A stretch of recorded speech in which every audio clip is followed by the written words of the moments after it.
Hi ಸ್ನೇಹಿತರೆ, ನಾನು ಮಂಜುನಾಥ್ ಸಾಧನಾ academy ಶಿಕಾರಿಪುರದಿಂದ. ಸ್ನೇಹಿತರೆ, ಕರೆಂಟ್ ಅಫೇರ್ಸ್ 4.0 ಇದು ಏನು ವಿಶೇಷ ಅಂದರೆ, ಈಗಾಗಲೇ 2-3 ದಿನಗಳಿಂದ ನಾನು 1, 2, 3 ಸಂಚಿಕೆ ತಂದೆ 4ನೇ ಸಂಚಿಕೆ ನಾನು ನಿಮ್ಮ ಮುಂದೆ ತರಲು ಪ್ರಯತ್ನ ಮಾಡ್ತಾಯಿದ್ದೀನಿ. ಐ ಥಿಂಕ್ ಇದರಲ್ಲಿ ಅಂತೂ ತುಂಬ ವಿಶೇಷವಾದಿಲ್ಲ. ಯಾಕೆ ಅಂತ ಅಂದರೆ, ಈಗಾಗಲೇ ನಾವು ಸಾಧನ ಲಾಸ್ಟ್ ಮಿನಿಟ್ ಎಫರ್ಟ್ಗಳನ್ನ ಹಾಕೋಕ್ಕೆ ಬರಲ್ಲ. ಐ ಹೋಪ್ ಮಾರ್ಚಿಂದ ಈ ಕಡೆದು ಕರೆಂಟ್ ಅಫೇರ್ಸ್ ಸಾಕಾಗುತ್ತೆ ಅಂದ್ಕೊಂಡಿದ್ದೀನಿ. ಮಾರ್ಚ್, ಏಪ್ರಿಲ್, ಮೇ ಆಯಾ ತಿಂಗಳೇ ನಾವು ಕರೆಂಟ್ ಅಫೇರ್ಸ್ ಕಂಪ್ಲೀಟ್ ಮಾಡಿದ್ವಿ. ಅದನ್ನೇ ಮತ್ತೆ ಮಾಡೋಕ್ಕೆ ನನಗೆ ಮನಸ್ಸಾಗಿಲ್ಲ. ಹಾಗಾಗಿ ನಮ್ಮ ಕಮ್ಯುನಿಟಿ ಪೋಸ್ಟಲ್ಲಿ ಮತ್ತು ಟೆಲಿಗ್ರಾಮ್ನಲ್ಲಿ ಆ ಎಲ್ಲ ವಿಡಿಯೋಗಳನ್ನ ಅಪ್ಡೇಟ್ ಮಾಡಿದ್ದೀನಿ. 1.5 ಅವರ್ ಟೈಮ್ ಇದ್ದರೆ, ನಿಮಗೆ ಅಗತ್ಯ ಇದ್ದರೆ ಯು ಕ್ಯಾನ್ ವಾಚ್ ದೇರ್. ಇಲ್ಲಿ ಒಂದಷ್ಟು ಏನಾದರೂ ಬಿಟ್ಟು ಹೋದಂಥ ಮಾಹಿತಿಯನ್ನು ನಿಮ್ಮ ಜೊತೆ ಡಿಸ್ಕಸ್ ಮಾಡೋಕೆ ಬಂದಿದ್ದೀನಿ. ಅದಕ್ಕೂ ಮೊದಲು ನಿಮ್ಮೆಲ್ಲರಿಗೂ ಆಲ್ ದ ಬೆಸ್ಟ್. ನಾಳೆ ತುಂಬ ಚೆನ್ನಾಗಿ ಎಕ್ಸಾಮ್ ಮಾಡಬೇಕು. ಹೇಗಿರಬೇಕು ನಿಮ್ಮ ಪರೀಕ್ಷೆ ಅಂತ ಅಂದರೆ, ಅಷ್ಟು ಆತ್ಮವಿಶ್ವಾಸದಿಂದ ಹೋಗ್ರಿ. ಸಕ್ಸಸ್ ನಿಮಗೆ. ಅದು ಲಕ್ಷಾಂತರ ಜನ ಅಪ್ಲಿಕೇಶನ್ ಹಾಕಲಿ, ಲಕ್ಷಾಂತರ ಜನ ಪರೀಕ್ಷೆ ಬರೀಲಿ, ನಿಮ್ಮೊಳಗೆ ನಿಮ್ಮ ಬಗ್ಗೆ ಮಾತ್ರ ಚಿಂತನೆ ಇರಬೇಕು. ಅಕ್ಕಪಕ್ಕದವ್ರ ಬಗ್ಗೆ ಚಿಂತನೆ ಮಾಡಬಾರ್ದು. ಅದು ಎಷ್ಟೇ ಕಡಿಮೆ ಪೋಸ್ಟ್ ಇರಲಿ, ಆ ಪೋಸ್ಟಲ್ಲಿ ಒಂದು ನಿಮಗೆ ಅಂತ ಡಿಸೈಡ್ ಮಾಡ್ಕೊಳ್ಳಿ.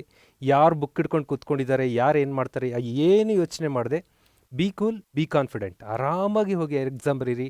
ಟೈಮ್ಗೆ ಮುಂಚಿತವಾಗಿ ಹೋಗ್ರಿ. ಪ್ಲ್ಯಾನ್ ಮಾಡಿಕೊಂಡು ಪೇಪರ್ ಅಟೆಂಡ್ ಮಾಡಿ. ಎಲ್ಲರಿಗೂ ಒಳ್ಳೆಯದಾಗಲಿ. All the best. ಜೊತೆಗೆ ಸಾಧನ ಕೀ ಆನ್ಸರನ್ನು ಇಮಿಡಿಯೇಟಾಗಿ ಕೊಡೋವಂಥ ಪ್ರಯತ್ನ ಕೂಡ ಮಾಡ್ತೀವಿ.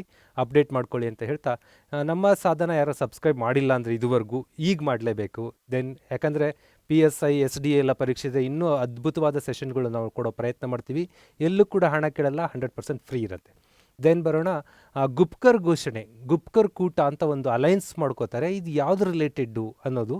ಹುಲಿ ಸಂರಕ್ಷಣೆ ಅಂತೂ ಅಲ್ಲ, ಹವಾಮಾನ ಬದಲಾವಣೆ, ಮಕ್ಕಳ ಹಕ್ಕುಗಳಿಗೆ ಅಲ್ಲ. ಮತ್ತು ಏನು ಇದು ಅಂತಂದರೆ, ಜಮ್ಮು ಕಾಶ್ಮೀರದ ವಿಶೇಷ ಸ್ಥಾನಮಾನವನ್ನು 2019ರಲ್ಲಿ ಈಗಿನ ಭಾರತ ಸರ್ಕಾರ ರದ್ದು ಮಾಡುತ್ತೆ. 370ನೇ ವಿಧಿ, 370 ವಿಧಿ ಏನು ವಿಶೇಷ ಸ್ಥಾನಮಾನ ಜಮ್ಮು ಕಾಶ್ಮೀರ ಕೊಟ್ಟಿತ್ತು, ಅದನ್ನು ರದ್ದುಪಡಿಸಿತು. ಅಲ್ಲಿ ಪ್ರತಿಭಟನೆಗಳಾಗಬಾರ್ದು ಅನ್ನೋ ಕಾರಣಕ್ಕೆ ಅಲ್ಲಿ ರಾಜಕಾರಣಿಗಳನ್ನ ಬಂಧನದಲ್ಲಿಟ್ಟಿತ್ತು. ಅವರು ಸ್ವಲ್ಪ ಇತ್ತೀಚೆಗೆ ಬಿಡುಗಡೆ ಆದ ನಂತರ ಅವರೆಲ್ಲ ಒಂದು ಅಲಯನ್ಸ್ ಮಾಡಿಕೊಂಡು, ಇತ್ತೀಚೆಗೆ ಅರ್ಬನ್ ಲೋಕಲ್ ಬಾಡೀಸ್ಗಳಿಗೆ ಅಲ್ಲಿ ಚುನಾವಣೆ ನಡೆಯುತ್ತೆ. ಆ ಚುನಾವಣೆ ನಡೆದಾಗ ಅವೆಲ್ಲ ಸೇರಿಕೊಂಡು ಒಂದು ಒಕ್ಕೂಟ ಮಾಡ್ಕೋತಾರೆ. ಅಲ್ಲಿ ಮೊದಲೆಲ್ಲ ವಿರೋಧ ಪಕ್ಷಗಳವರು ಮತ್ತು ಆಡಳಿತ ಪಕ್ಷ ಅವರೆಲ್ಲ ಒಂದಾಗಿ ಭಾರತ ಸರ್ಕಾರದ ವಿರುದ್ಧವೇ, ಅಂದರೆ ಈ ಭಾರತ ಸರ್ಕಾರ ಪ್ರತಿನಿಧಿಸುವ ಪಕ್ಷಗಳ ವಿರುದ್ಧವಾಗಿ ನಾವು ಹೋರಾಟ ಮಾಡಬೇಕು ಅಂತ ಗುಪ್ಕರ್ ಘೋಷಣೆ, ಗುಪ್ಕರ್ ಒಕ್ಕೂಟ ಮಾಡ್ಕೋತಾರೆ. ಇದು ಜಮ್ಮು ಕಾಶ್ಮೀರದ ವಿಶೇಷ ಸ್ಥಾನಮಾನವನ್ನು ಮತ್ತೆ ಮರಳಿ ತರ್ತೀವಿ ಅನ್ನೋಂಥ ಪ್ರಯತ್ನವನ್ನು ಮಾಡುವಂಥ ಒಂದು ಸಂಘಟನೆ. ನೆಕ್ಸ್ಟ್ ಬರೋಣ, ಕ್ರೈಮ್ ಇನ್ ಇಂಡಿಯಾ. ಭಾರತದಲ್ಲಿ ಏನು ಕ್ರೈಮ್ ನಡೀತು ಅನ್ನೋಂಥ ಒಂದು ವರದಿ ಕೊಡುತ್ತೆ. ಈ ಕ್ರೈಮ್ ಇನ್ ಇಂಡಿಯಾ ವರದಿಯನ್ನು ನೀಡುವವರು, ಬಿಡುಗಡೆ ಮಾಡೋರು ಯಾರು ಅಂದರೆ, ರಾಷ್ಟ್ರೀಯ ಅಪರಾಧ ದಾಖಲೆಗಳ bureau, NCRB, national crime record bureau ಅಂತ ಕರಿತೀವಿ.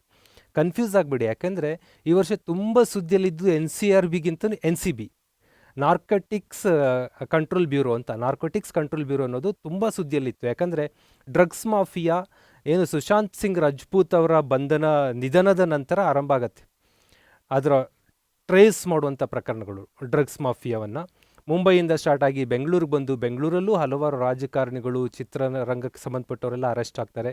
ಹಾಗಾಗಿ ಭಾಳ ಪಾಪ್ಯುಲರ್ ಇದ್ದು narcotics control bureau. Narcotics control bureau ಮತ್ತು NCRB ಕನ್ಫ್ಯೂಸ್ ಮಾಡ್ಕೋಬಾರ್ದು ಅಂತ ಈ ಪ್ರಶ್ನೆ ಹಾಕಿದ್ದೀನಿ. ನಾರ್ಕೋಟಿಕ್ಸ್ ಕಂಟ್ರೋಲ್ ಬ್ಯೂರೋ ಮಾದಕ ವಸ್ತುಗಳ ಸೇವನೆ ಮತ್ತು ಸಂಗ್ರಹಣೆ ವಿರುದ್ಧ ಒಂದು ಆರ್ಗನೈಸೇಷನ್. ಆದರೂ ಅದರಡಿಯಲ್ಲಿ ಕೇಸೆಲ್ಲ ದಾಖಲಿಸ್ಕೊಳ್ಳುತ್ತೆ. ನಮ್ಮ NCRB, national crime record bureau, ಅಪರಾಧಗಳ ದಾಖಲೆ ಮಾಡಿ ಯಾವ್ಯಾವ ಕಾರಣಕ್ಕೆ ಎಲ್ಲೆಲ್ಲಿ ಹೇಗೆ ಸತ್ತಿದ್ದಾರೆ, ಏನೇನು ಅಪರಾಧಗಳು ನಡೀತು, ಈ ಲಿಸ್ಟ್ಗಳನ್ನು ಕೊಡುವಂಥ ಒಂದು ಸಂಘಟನೆ ಆಗಿದೆ. ಇದು ಭಾರತದಲ್ಲಿ ಈ ವರ್ಷ ಅಪರಾಧ ಪ್ರಕರಣ ಹೆಚ್ಚಳ ಆಗಿದೆ ಅನ್ನೋ ಮಾಹಿತಿಯನ್ನು ಕೂಡ ಇತ್ತೀಚೆಗೆ ನೀಡಿದೆ. ನೆಕ್ಸ್ಟ್ ಬರೋಣ, ಬೆಂಗಳೂರು ಟೆಕ್ ಶೃಂಗಸಭೆ, ಟೆಕ್ ಸಮಿಟ್ ಅಂತ ಕರಿತೀವಿ. ಬೆಂಗಳೂರು ಟೆಕ್ ಸಮಿಟ್ಟು ಇತ್ತೀಚೆಗೆ ನಡೀತು ರೀಸೆಂಟಾಗಿ. ಒಳ್ಳೆ ಅಲ್ಲಿ ಒಂದು ಧ್ಯೇಯವಾಕ್ಯ ಹಾಕ್ಕೊಂಡಿದ್ರು. ಕೋಟ್, ಏನು ಕೋಟ್ ಅಂದರೆ, ನೆಕ್ಸ್ಟ್ ಈಸ್ ನೌ. ಆಮೇಲೆ ಆಗೋದು ಈಗಲೇ ಆಗಲಿ ಅಂತ, ಆಮೇಲೆ ಮಾಡೋದು ಹೀಗೆ ಮಾಡೋಣ, ಈ ರೀತಿ ನೆಕ್ಸ್ಟ್ ಈಸ್ ನೌ ಅನ್ನೋದು. ನೀವು ಅಷ್ಟೇ ಪೋಸ್ಟ್ಪೋನಿಂಗ್ ನೇಚರ್ನ ಅವಾಯ್ಡ್ ಮಾಡಿಕೊಂಡು ನೆಕ್ಸ್ಟ್ ಮಾಡೋಣ ಬಿಡು ಅನ್ನೋದಲ್ಲ, ಈಗಲೇ ಮಾಡ್ತೀನಿ ಅನ್ನೋ ಕಾನ್ಫಿಡೆನ್ಸನ್ನು ಬೆಳೆಸ್ಕೋಬೇಕು. ನೆಕ್ಸ್ಟ್ ಈಸ್ ನೌ ಅನ್ನೋದು ಬೆಂಗಳೂರು ಟೆಕ್ ಸಮಿಟ್ನ ಒಂದು ಧ್ಯೇಯವಾಕ್ಯವಾಗಿತ್ತು. ಮುಂದಿನ ಪ್ರಶ್ನೆಗೆ ಬರ್ತೀನಿ. ಕರ್ನಾಟಕ ಸರ್ಕಾರ ದೇಶದಲ್ಲೇ ಮೊದಲ ಬಾರಿಗೆ ಯಡಿಯೂರಪ್ಪನವರು ಈಗಿರೋ ಮುಖ್ಯಮಂತ್ರಿ, ಹಿಂದೆ ಮುಖ್ಯಮಂತ್ರಿ ಆಗಿದ್ದಾಗ ಭಾಗ್ಯಲಕ್ಷ್ಮಿ ಅಂತ ಯೋಜನೆಯನ್ನು ಹೆಣ್ಣು ಮಕ್ಕಳಿಗೆ ಪ್ರೋತ್ಸಾಹ ನೀಡಲು, ಅಂದರೆ ಗಂಡು ಹೆಣ್ಣು ಜೆಂಡರ್ ಬಿಯಸ್ ಆಗಿ ಹೆಣ್ಣು ಮಕ್ಕಳ ಹತ್ಯೆ, ಹೆಣ್ಣು ಮಕ್ಕಳನ್ನ ಅವಾಯ್ಡ್ ಮಾಡುವಂಥ ಪ್ರಕರಣ ಜಾಸ್ತಿ ಆದಾಗ ಹೆಣ್ಣು ಮಕ್ಕಳಿಗೆ ಒಂದು ಪ್ರೋತ್ಸಾಹ ನೀಡುವಂಥ ಭಾಗ್ಯಲಕ್ಷ್ಮಿ ಯೋಜನೆ ತಂದಿದ್ದರು.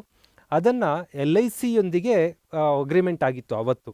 ಬಟ್ LIC ಕರ್ನಾಟಕ ಸರ್ಕಾರ ನಡುವೆ ಒಂದಷ್ಟು ತಿಕ್ಕಾಟಗಳ ಕಾರಣಕ್ಕೆ ನಮ್ಮ ಕ್ಯಾಬಿನೆಟ್ ಡಿಸೈಡ್ ಮಾಡ್ತು, ಇಲ್ಲ ನಾವು ಇದನ್ನು ಇನ್ನು ಮುಂದೆ ಅಂಚೆ ಇಲಾಖೆ ಪೋಸ್ಟಲ್ ಡಿಪಾರ್ಟ್ಮೆಂಟ್ ಜೊತೆ ಟೈಅಪ್ ಮಾಡೋಣ ಈ ಸ್ಕೀಮನ್ನು ಅಂತ. ಮತ್ತೆ LICನವರು ಒಪ್ಪಂದಕ್ಕೆ ಬಂದಿದ್ದಾರೆ. ಅದೇನಾಯಿತು ಅಂತ ಇನ್ನೂ ಅಪ್ಡೇಟ್ ಇಲ್ಲ. ಈಗ ಸದ್ಯದ ಮಾಹಿತಿಯಂತೆ LIC ಟು ನಾವು ಪೋಸ್ಟಲ್ ಡಿಪಾರ್ಟ್ಮೆಂಟ್ಗೆ ಹೋಗೋಣ ಅನ್ನೋದು ಕರ್ನಾಟಕ ಸರ್ಕಾರದ ಯೋಜನೆ ಆಗಿದೆ. The scheme is Bhagyalakshmi. Okay, next ಬರೋಣ. ರಾಜ್ಯೋತ್ಸವ ಪ್ರಶಸ್ತಿ. ಪ್ರತಿ ವರ್ಷ ರಾಜ್ಯೋತ್ಸವ ಪ್ರಶಸ್ತಿಯನ್ನು ಕರ್ನಾಟಕದಲ್ಲಿ ನೀಡಲಾಗುತ್ತೆ.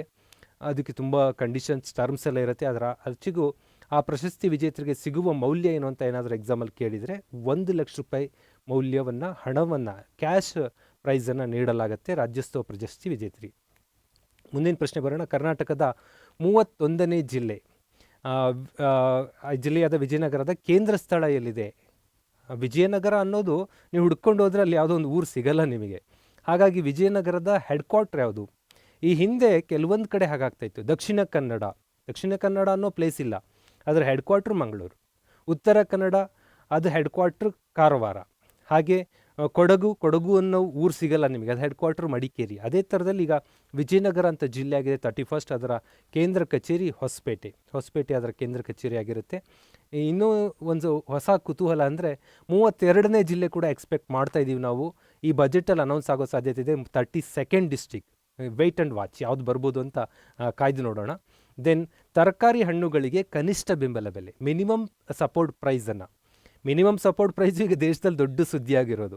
ಏನು ಕೃಷಿ ಮಸೂದೆಗಳು 3 ಬಿಲ್ ಇದೆ, 3 ಬಿಲ್ ಆ್ಯಕ್ಟ್ ಆಯಿತು. ಕೃಷಿ ಮಸೂದೆಗಳು, ಕೃಷಿ ಕಾಯ್ದೆ ಏನು ಬಂದಿದೆ, ಆ ಕೃಷಿ ಕಾಯ್ದೆ ಯಾಕಂದರೆ ರಾಷ್ಟ್ರಪತಿ ಅಂಗೀಕಾರ ಮಾಡಿದ್ರೆ ಅದು ಮಸೂದೆ ಏನಕ್ಕೆ ಬರಲ್ಲ, ಕಾಯ್ದೆ ಜಾರಿಗೆ ಬಂದಿಲ್ಲ ಅಷ್ಟೇ ಇನ್ನು. ಆ ಕೃಷಿ ಕಾಯ್ದೆಗಳ ವಿರುದ್ಧವಾಗಿ ಹೋರಾಟ ನಡೀತಾ ಇದೆ. ಅದರಲ್ಲಿ ಮೇಜರ್ ವಿಚಾರ ಇರೋದೇ ಮಿನಿಮಮ್ ಸಪೋರ್ಟ್ ಪ್ರೈಸ್, ಕನಿಷ್ಠ ಬೆಂಬಲ ಬೆಲೆಯನ್ನು ಭಾರತದಿಂದ ತೆಗಿಬಹುದೇನೋ ಅಂತ. ಇಂಥ ಇಕ್ಕಟ್ಟಿನ ಪರಿಸ್ಥಿತಿಯಲ್ಲಿ ಪೆರಿಷಬಲ್ ತರಕಾರಿ ಹಣ್ಣುಗಳು ಅಂದರೆ ತುಂಬ ದಿನ ಬಾಳಲ್ಲ, ಪೆರಿಷಬಲ್ ವಸ್ತುಗಳಿಗೆ ಮಿನಿಮಮ್ ಸಪೋರ್ಟ್ ಪ್ರೈಸ್ ಕೊಡ್ತೀವಿ ಅಂತ ಅನೌನ್ಸ್ ಮಾಡಿರುವ ದೇಶದ ಮೊಟ್ಟಮೊದಲ ರಾಜ್ಯ ಕೇರಳ ಸರ್ಕಾರ MSPಯನ್ನು ತರಕಾರಿ ಮತ್ತು ಹಣ್ಣುಗಳಿಗೆ ಕೊಡ್ತೀವಿ ಅಂತ. ಇದು ಕರ್ನಾಟಕಕ್ಕೂ ಬಂದರೆ ನಮ್ಮ ಟೊಮೊಟೊ ಬೆಳೆಗಾರರು, ವಿತ್ತೀರಿ ಹಾಲು ಉತ್ಪಾದಕರಿಗೆಲ್ಲ ತುಂಬ ಸಪೋರ್ಟ್ ಆಗ್ಬೋದು ಅಂತ ನಾನು ಭಾವಿಸ್ತೀನಿ. ನೆಕ್ಸ್ಟ್ ಬರೋಣ. ಇಸ್ರೋದು ಇಟ್ಸ್ ಎ ಗೌರ್ಮೆಂಟ್ ಏಜೆನ್ಸಿ, ಗೌರ್ಮೆಂಟ್ನ ಬಾಡಿ. ಅವರು ಒಂದು ಕಮರ್ಷಿಯಲ್ ವಿಂಗ್ ಆ್ಯಂಟ್ರಿಕ್ಸ್ ಅಂತ ಇತ್ತು, ಆ್ಯಂಟ್ರಿಕ್ಸ್ ಈಗಲೂ ಇದೆ. ಜೊತೆಗೆ ಅತ್ಯಾಧುನಿಕವಾಗಿ ಹೊಸದಾದ ಒಂದು ಕಮರ್ಷಿಯಲ್ ವಾಣಿಜ್ಯ ವಿಭಾಗವನ್ನು 2020ರಲ್ಲಿ ಆರಂಭ ಮಾಡುತ್ತೆ ಭಾರತ ಸರ್ಕಾರ. ಅದು ನ್ಯೂ ಸ್ಪೇಸ್ ಇಂಡಿಯಾ ಲಿಮಿಟೆಡ್ ಅಂತ ಕರಿತೀವಿ, NSIL. ಇದು ಇಸ್ರೋದ ಅಡಿಯಲ್ಲಿ ಕೆಲಸ ಮಾಡುವ ಕಮರ್ಷಿಯಲ್ ಅಂದರೆ ಮೀನ್ಸ್ ಪ್ರೈವೇಟ್ನವ್ರಿಗೆ ವಾಣಿಜ್ಯ ಚಟುವಟಿಕೆಯಲ್ಲಿ ಇನ್ವಾಲ್ವ್ ಮಾಡಿಕೊಂಡು ಬಾಹ್ಯಾಕಾಶ ಕ್ಷೇತ್ರದಲ್ಲಿ ಹೆಚ್ಚು ಯಶಸ್ಸು ಸಾಧಿಸಲು ಆರಂಭವಾಗಿರುವ ಒಂದು ಸಂಸ್ಥೆ NSIL. ಇದು ಇಸ್ರೋದ ಅಂಗಸಂಸ್ಥೆಯಾಗಿ ಕೆಲಸ ಮಾಡುತ್ತೆ. ಮುಂದೆ ಬರೋಣ. ಫಾರ್ಮರ್ಸ್ ಬಿಲ್ಗಳು ಆ್ಯಕ್ಟ್ ಆಗುತ್ತೆ. ಇಲ್ಲಿ ನಾನು ಬಿಲ್ ಅಂತ ಮೆನ್ಷನ್ ಮಾಡ್ಕೊಂಡಿದ್ದು, ಇವು ರಾಷ್ಟ್ರಪತಿ ಸಹಿ ಆದ ನಂತರ ಇವೆಲ್ಲವೂ ಆ್ಯಕ್ಟ್ ಆಗಿದ್ದಾವೆ. ರೈತರ ಉತ್ಪಾದನೆ, ವ್ಯಾಪಾರ ಮತ್ತು ವಾಣಿಜ್ಯ, ಪ್ರಚಾರ ಮತ್ತು ಸೌಲಭ್ಯ, ಫೆಸಿಲಿಟೇಷನ್ ಆ್ಯಂಡ್ ಪ್ರಮೋಷನ್ ಅಂತ ಒಂದು ಬಿಲ್ಲು ಆ್ಯಕ್ಟ್ ಆಗಿತ್ತು. ಇದ್ರ ವಿರುದ್ಧ ಹೋರಾಟ ನಡೀತಾ ಇದೆ. ಇದ್ರ ಬಗ್ಗೆ ಗೊತ್ತಿರಬೇಕು ನಿಮಗೆ. Next, farmers empowerment and protection, ರೈತ ಸಬಲೀಕರಣ, ಸಂರಕ್ಷಣೆ, ಬೆಲೆ ಭರವಸೆ ಮತ್ತು ಕೃಷಿ ಸೇವೆಗಳ ವಿಸ್ತರಣೆ, ಅಶ್ಯೂರೆನ್ಸ್ ಬಗ್ಗೆ ಒಂದು ಬಿಲ್ ಬರುತ್ತೆ. ಇದು ಆ್ಯಕ್ಟ್ ಆಗಿದೆ, ರಾಷ್ಟ್ರಪತಿ ಸಹಿ ಆಗಿರೋದ್ರಿಂದ. ಅಗತ್ಯ ಸರಕುಗಳ ಕಾಯ್ದೆ, ಎಸೆನ್ಷಿಯಲ್ ಕಮಾಂಡಿಟೀಸ್ ಬಿಲ್ಲು, ಅದು ಆ್ಯಕ್ಟ್ ಆಗಿದೆ. ಈ ಎಲ್ಲದನ್ನು ವಿರುದ್ಧವಾಗಿ ದೇಶದಲ್ಲಿ ಹೋರಾಟ ನಡೀತಿದೆ. ಅದ್ರ ಬಗ್ಗೆ ನಿಮಗೆ ಅಪ್ಡೇಟ್ ಇದ್ದೇ ಇದೆ. ಯಾಕೆ ಇದು ಬಿಲ್ನ ಹೆಸರು ಕೇಳ್ಬೋದು ಅನ್ನೋ ಕಾರಣಕ್ಕಾಗಿರೋದು. ಬಿಲ್ ಆ್ಯಕ್ಟ್ ಆಗಿರೋದು, ಜೊತೆಗೆ ಡೆಲ್ಲಿ ಗಡಿಯಲ್ಲಿ ಈಗ ಹೋರಾಟ ನಡೀತಾ ಇದೆ ತುಂಬ ತೀವ್ರವಾಗಿ. ಭಾರತ ಸರ್ಕಾರ ಅದನ್ನು 18 ತಿಂಗಳು ಸಸ್ಪೆಂಡ್ ಮಾಡ್ತೀವಿ ಅಂತ ಪ್ರಪೋಸಲ್ ಇಟ್ಟರು, ಒಪ್ಪಿಲ್ಲ. ನೆಕ್ಸ್ಟ್ ಕಂಪ್ಲೀಟ್ ಸಸ್ಪೆಂಡ್ ಮಾಡ್ಬೋದಾ, I don't know. Supreme court ಇದಕ್ಕೆ ಸ್ಟೇ ಕೊಟ್ಟಿದೆ. ಇಂಥದ್ದೊಂದು ವಿಚಾರ ನಿಮ್ಮ ತಲೆಯಲ್ಲಿ ಇಟ್ಕೊಂಡು ರೆಡಿ ಆಗಬೇಕು. ಸೇಮ್ ಟೈಮಲ್ಲಿ ಕರ್ನಾಟಕದಲ್ಲೂ ಕೂಡ ಕೃಷಿ ಕಾಯ್ದೆಯನ್ನು ಅಪ್ಡೇಟ್ ಮಾಡಲಾಗಿದೆ ಇತ್ತೀಚಿನ ದಿನಗಳಲ್ಲಿ. ಇದು ಒಂದಷ್ಟು ಮಾಹಿತಿ ನಿಮಗೆ ಗೊತ್ತಿರಬೇಕು. ದೆನ್ ಭಾರತ 2020ರಲ್ಲಿ ಸೈಕ್ಲೋನ್ ತುಂಬ ನೋಡ್ತು. ಅರಬ್ಬಿ ಸಮುದ್ರದಲ್ಲಿ ಸೈಕ್ಲೋನೇ ಬರಲ್ಲ ಅಂಥ ಕಡೆ ಅಪರೂಪಕ್ಕೆ ಬರೋದು 2020 ಅಲ್ಲೂ ಸೈಕ್ಲೋನ್ ಬಂದಿತ್ತು. ಅಂಥ ಒಂದು ಪ್ರಮುಖ ಒಂದು ಭಾರತದಲ್ಲಿ ಡಿಪ್ರೆಷನ್ಸ್ಗಳು, ಒಂದಷ್ಟು ವಾಯುಭಾರ ಕುಸಿತ, ಮಳೆ ಹಾನಿ ಆಗಿದೆ, 3 ಆಗಿದೆ. ಆದರೆ ಕಂಪ್ಲೀಟ್ ಅದು ಸೈಕ್ಲೋನಿಕ್ಕು, ಸೂಪರ್ ಸೈಕ್ಲೋನಿಕ್ ಆಗಿ ಕನ್ವರ್ಟ್ ಆಗಿದ್ದು Amphan. Very first Amphan May ತಿಂಗಳಲ್ಲಾಗತ್ತೆ. ಇನ್ನೇನು ಮಾನ್ಸೂನ್ ಆರಂಭ ಆಗೋಕ್ಕೂ ಮೊದಲು ಮೇ ತಿಂಗಳಲ್ಲಾಯಿತು. ಅದು ಬಂಗಾಳ ಕೊಲ್ಲಿಯಲ್ಲಿ ಆಗಿದ್ದರಿಂದ ವೆಸ್ಟ್ ಬೆಂಗಾಲು, ಒರಿಸ್ಸಾ, ಆಂಧ್ರ ಪ್ರದೇಶ ಇವಕ್ಕೆಲ್ಲ ಹಾನಿ ಮಾಡುತ್ತೆ ಸ್ವಲ್ಪ. ಅಂಫಾನ್ ಚಂಡಮಾರುತ ಅದು ಸೂಪರ್ ಸೈಕ್ಲೋನಿಕ್ ಸ್ಟಾರ್ಮನ್ನು ಕೆಟಗರಿ, ರೆಡ್ ಕೆಟಗರಿಯಲ್ಲಿ ಹಾಕ್ತಾರೆ ಸೈಕ್ಲೋನಿಕ್ ಲಿಸ್ಟಲ್ಲಿ. ನೆಕ್ಸ್ಟ್ ಬಂದಿದ್ದು ನಿಸರ್ಗ ಜೂನ್. ಏನು ಅಂಫಾನ್ ಮುಗಿದು ಒಂದು 10-15 ಡೇಸ್ಗೆ ಆಲ್ರೆಡಿ ನಿಸರ್ಗ ಸ್ಟಾರ್ಟ್ ಆಯಿತು. ಕೋವಿಡ್ನ ತೀವ್ರತೆ ಇರುವ ಟೈಮ್ ಅದು. ಅದರಲ್ಲೇ ನಿಸರ್ಗ ಮಹಾರಾಷ್ಟ್ರ ಗೋವಾಕ್ಕೆ ಎಫೆಕ್ಟ್ ಮಾಡುತ್ತೆ. ಹಾಗಂದರೆ ಗೊತ್ತಿರುತ್ತೆ ನಿಮಗೆ, ಅರಬ್ಬಿ ಸಮುದ್ರದಲ್ಲಾದಂಥ ಒಂದು ಸಿವಿಯರ್ ಸೈಕ್ಲೋನಿಕ್, ಇದು ರೆಡ್ ಕೆಟಗರಿಗೆ ಹೋಗಲ್ಲ, ತುಂಬ ತೀವ್ರವಾಗಿ ಇತ್ತು ಇದು. ನೆಕ್ಸ್ಟ್ ಬರೋಣ Nivar. Nivar very severe cyclonic storm ಅಂತ ಕರಿತೀವಿ. ಇದು ನವೆಂಬರ್ ತಿಂಗಳಲ್ಲಿ ಇತ್ತೀಚೆಗೆ ಆಗಿದ್ದು. ಶ್ರೀಲಂಕಾ ಹೆಚ್ಚು ಪ್ರಭಾವಕ್ಕೊಳಗಾಯಿತು. ಆಂಧ್ರ ಪ್ರದೇಶ್, ತಮಿಳುನಾಡು ಒಂದು ಪುದುಚೇರಿಗಳಲ್ಲಿ ಇದರ ಪ್ರಭಾವ ತೀವ್ರವಾಗಿತ್ತು, ನಿವಾರ್ ಚಂಡಮಾರುತ. ಆ್ಯಂಡ್ ಲೇಟೆಸ್ಟ್ ಆ್ಯಂಡ್ ಹೊಸದಾಗಿ ನಮಗೂ ಫೈನಲ್ ಅಂದರೆ ಬುರೇವಿ, ಡಿಸೆಂಬರ್ 5ರವರೆಗೂ ಇತ್ತು ಇದು. ಡಿಸೆಂಬರಲ್ಲಿ ಬುರೇವಿ ಚಂಡಮಾರುತ ಕೂಡ ತಮಿಳುನಾಡು, ಕೇರಳಗಳಿಗೆ ಹಾನಿ ಮಾಡುತ್ತೆ. ಇದು ಸೈಕ್ಲೋನ್ ಸ್ಟಾರ್ಮ್. ಅಲ್ಲಿಗೆ 4 ಮೇಜರ್ 2020ರಲ್ಲಾಗಿದ್ದು: ಅಂಫಾನ್ ಬಂಗಾಳಕೊಲ್ಲಿ, ನಿಸರ್ಗ ಅರಬ್ಬಿ ಸಮುದ್ರ, ನಿವಾರ್ ಬಂಗಾಳಕೊಲ್ಲಿ, ಬುರೇವಿ ಕೂಡ ಬಂಗಾಳಕೊಲ್ಲಿಯಲ್ಲೇ ಆಗಿದ್ದು. ಇದು 4 ಪ್ರಮುಖ ಚಂಡಮಾರುತಗಳು 2020ರಲ್ಲಾಗಂಥದ್ದು. ನೆಕ್ಸ್ಟು ಕಲ್ಲು ಹೂಗಳ ಉದ್ಯಾನ ಅಂತ ಉತ್ತರಾಖಂಡಲ್ಲಿ ಉದ್ಘಾಟನೆ ಆಗುತ್ತೆ. ಮುನ್ಶಿಯಾರಿ ಬೆಟ್ಟ ಪ್ರದೇಶದಲ್ಲಿ ಲೈಕೆನ್ಸ್ ಅಂತ ಕರಿತೀವಿ ಇದನ್ನಲ್ಲ ಇಂಗ್ಲೀಷಲ್ಲಿ. ಲೈಕೆನ್ಸ್ ಅಂದರೆ ಮರಗಿಡಗಳ ಮೇಲೆ ಬೆಳೆಯುವಂಥ ಒಂದು ಜೀವಿ, ಅದು ಲೈಕೆನ್ಸ್ ಕಲ್ಲು ಹೂಗಳ ಉದ್ಯಾನವನ ಇರೋದು ಉತ್ತರಾಖಂಡದಲ್ಲಿ. ನೆಕ್ಸ್ಟ್ ನಿಮಗೆ ಗೊತ್ತಿರುತ್ತೆ ಸುಸ್ಥಿರ ಅಭಿವೃದ್ಧಿ, ಸಸ್ಟೈನಬಲ್ ಡೆವಲಪ್ಮೆಂಟ್. ನೆನ್ನೆ ವಿಡಿಯೋದಲ್ಲಿ ಹೇಳಿದ್ದೆ 2015ರಿಂದ 30ರ ಅವಧಿ ಸುಸ್ಥಿರ ಅಭಿವೃದ್ಧಿ ಗುರಿಗಳ ಅವಧಿ ಅಂತ. ಸುಸ್ಥಿರ ಅಭಿವೃದ್ಧಿ ಯಾಕೆ ಇಲ್ಲಿ ಇಂಪಾರ್ಟೆಂಟ್ ಅಂದರೆ, ಕರ್ನಾಟಕದ ಆರ್ಥಿಕ ಸಮೀಕ್ಷೆ ಎಕನಾಮಿಕ್ಸ್ ಸರ್ವೆನಲ್ಲಿ ಒಂದು ಚಾಪ್ಟರ್ 17ನೇ ಚಾಪ್ಟರ್ ಇದೆ, ಹೊಸದಾಗಿ ಆ್ಯಡ್ ಆಗಿರೋದು ಫಸ್ಟ್ ಟೈಮ್. ಅದರಲ್ಲಿರೋ ಟಾಪಿಕ್ ಏನು ಅಂದರೆ ಸಸ್ಟೈನಬಲ್ ಡೆವಲಪ್ಮೆಂಟ್. ಕರ್ನಾಟಕದಲ್ಲಿ ಹೇಗೆ ಸಸ್ಟೈನಬಲ್ ಡೆವಲಪ್ ಮಾಡ್ತೀವಿ ಅನ್ನೋ ಮಾಹಿತಿಯನ್ನು ಅಲ್ಲಿ ನೀಡಲಾಗಿದೆ. ಮುಂದೆ ಬರೋಣ ಗೀತಾ ಗೋಪಿನಾಥನ್. ರೀಸೆಂಟ್ ಅಮಿತಾಬ್ ಬಚ್ಚನ್ ಶೋದಲ್ಲಿ ಇದು ಇಶ್ಯೂ ಆಗಿದೆ. ಆದರೆ ಗೀತಾ ಗೋಪಿನಾಥನ್ ತುಂಬ ಹಿಂದಿನೂ ಪಾಪ್ಯುಲರ್ ಪರ್ಸನ್. 2019ರಿಂದ chief economist of international monetary fund, ಅಂತಾರಾಷ್ಟ್ರೀಯ ಹಣಕಾಸು ನಿಧಿಯ ಮುಖ್ಯ ಹಣಕಾಸು ಅಧಿಕಾರಿ, ಎಕನಾಮಿಸ್ಟ್, ಅರ್ಥಶಾಸ್ತ್ರಜ್ಞಾಗಿ ಕೆಲಸ ಮಾಡ್ತಾರೆ. ಇವರು ನಮ್ಮ ಕೇರಳ ಮೂಲದವರಾಗಿದ್ದು ಇವತ್ತು ಅಷ್ಟು ದೊಡ್ಡ ಉನ್ನತ ಹುದ್ದೆಯಲ್ಲಿದ್ದಾರೆ. ಇದು ರೀಸೆಂಟ್ ಕಾಂಟ್ರವರ್ಸಿ ಇದರಿಂದ ನಿಮಗೆ ಹಾಕಿರ್ತೀನಿ, ಯಾಕಂದರೆ ಇದು ಇವತ್ತು ನಿನ್ನೆ ಪೇಪರ್ ಆಗಿದೆ ಅಂತಲ್ಲ, 20ರಲ್ಲೂ ಕೂಡ ಇವರು ಸುದ್ದಿಯಲ್ಲಿ ಇದ್ದರು ತುಂಬ. ದೆನ್ ಮಾಲಾ ಅಡಿಗ ಜೋ ಬಿಡೆನ್ ಹೊಸ ಅಧ್ಯಕ್ಷರು ಅಮೆರಿಕ ಅಧ್ಯಕ್ಷ ಚುನಾವಣೆ ಬಗ್ಗೆ ಒಂದಿಷ್ಟು ಮಾತಾಡ್ತೀನಿ ನಾನು ಈಗ. ಅದ್ರ ಮೊದಲು ಕರ್ನಾಟಕದ ಕನ್ನಡಿಗ, ಸ್ಪೆಷಲಿ ನಮ್ಮ ದಕ್ಷಿಣ ಕನ್ನಡದ ಭಾಗವಾಗಿರುವ, ನಂತರ ಉಡುಪಿ ಜಿಲ್ಲೆಯಾಗಿರುವ ಕುಂದಾಪುರ ಮೂಲದ ಮಾಲಾ ಅಡಿಗ ಅವರು ಅಮೇರಿಕಾದಲ್ಲಿ ಒಂಥರ ವಿಚಿತ್ರ ಸಿಸ್ಟಮ್. ಅಧ್ಯಕ್ಷ ಪವರ್ಫುಲ್ ಇದ್ದರೆ ಅಧ್ಯಕ್ಷನ ಹೆಂಡ್ತಿನೂ ಪವರ್ಫುಲ್. ಜೋ ಬಿಡೆನ್ ಅವರ ಪತ್ನಿಗೆ ನೀತಿ ನಿರೂಪಣಾ ನಿರ್ದೇಶಕರು, ಪಾಲಿಸಿ ಡೈರೆಕ್ಟರ್ ಆಗಿ ಅಪಾಯಿಂಟ್ ಆಗಿದ್ದಾರೆ. ಭಾರತದೀಯರು ತುಂಬ ಜನ ಜೋ ಬಿಡೆನ್ ಕ್ಯಾಬಿನೆಟ್ ಒಂದು ಸಂಪುಟಕ್ಕೆ ಸೇರ್ಕೋತಾರೆ. ಅಲ್ಲೆಲ್ಲ ಹೇಗೆ ಅಂದರೆ ನಮ್ಮ ಥರ MP ಆಗಿರಬೇಕು, ಎಲೆಕ್ಷನ್ ಗೆದ್ದೋರು ಬಂದು ಮಂತ್ರಿ ಆಗಬೇಕು, ಈ ಥರ ಏನು ಸಿಸ್ಟಮ್ ಇಲ್ಲ. ಪ್ರೆಸಿಡೆಂಟ್ ಮಾತ್ರ ಎಲೆಕ್ಷನ್ ನಡೆಯುತ್ತೆ, ತನಗೆ ಬೇಕಾದವ್ರಿಗೆ ಕರೆದು ಅವ್ರಿಗೆ ಆಯಕಟ್ಟಿನ ಹುದ್ದೆಗಳನ್ನು ಕೊಡ್ಬೋದು. ಅಂಥ ಹುದ್ದೆಗಳ ಬಗ್ಗೆ ಒಂದಷ್ಟು ಮಾಹಿತಿ ಕೊಡ್ತೀನಿ. ಇಂಡಿಯನ್ ಅಮೆರಿಕನ್ಸು ಬೈಡನ್ ಕ್ಯಾಬಿನೆಟಲ್ಲಿ ತುಂಬ ಜನ ಇದ್ದಾರೆ. ಅದರಲ್ಲಿ number 2 position Kamala Harris vice president ಉಪಾಧ್ಯಕ್ಷರಾಗಿ ಆಯ್ಕೆಯಾಗಿದ್ದಾರೆ.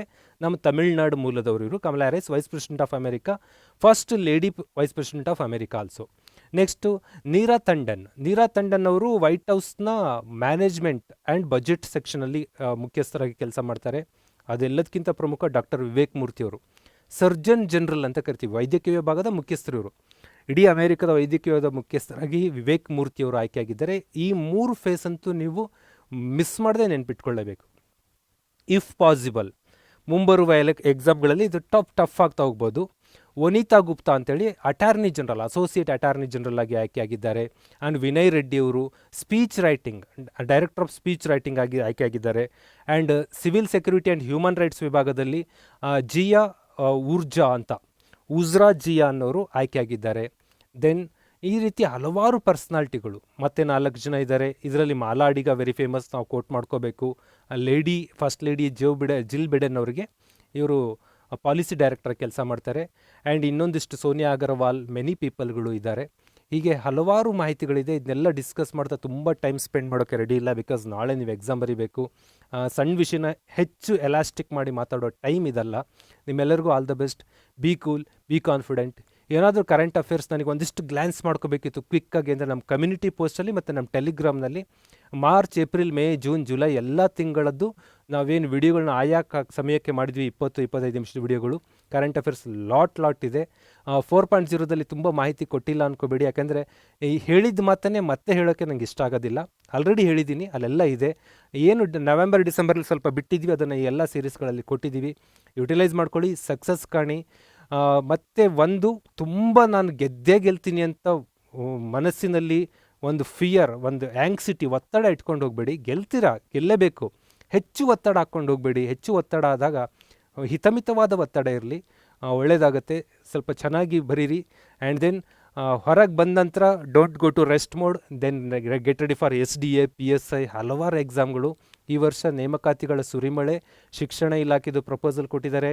ನಮ್ಮ ಕಾಲೇಜ್ ಶಿಕ್ಷಣ ಇಲಾಖೆಯಿಂದ ಅಸಿಸ್ಟೆಂಟ್ ಪ್ರೊಫೆಸರ್ ಹುದ್ದೆಗಳು ಕಾಲಾಗ್ತಾ ಇದ್ದಾವೆ. ನಿಯರ್ಲಿ ಕರ್ನಾಟಕದಲ್ಲಿ 20,000 ಅಬೋವ್ ಪೋಸ್ಟ್ಗಳು ಈ ವರ್ಷ ರಿಕ್ರೂಟ್ಮೆಂಟ್ ಆಗೋದ್ರಿಂದ ಏನು ಭಯ ಪಡಬೇಡಿ. ಕೇವಲ 1,100 ಹುದ್ದೆಗಳಿಗೆ ನೀವು ಎಕ್ಸಾಮ್ ಬರೀತಾ ಇರೋದು. ಇನ್ನೂ 19,000 ಹುದ್ದೆಗಳು ವೇಟಿಂಗಲ್ಲಿದೆ. Get ready for that. All the best. ಒಳ್ಳೆಯದಾಗಲಿ. Bye bye. See you.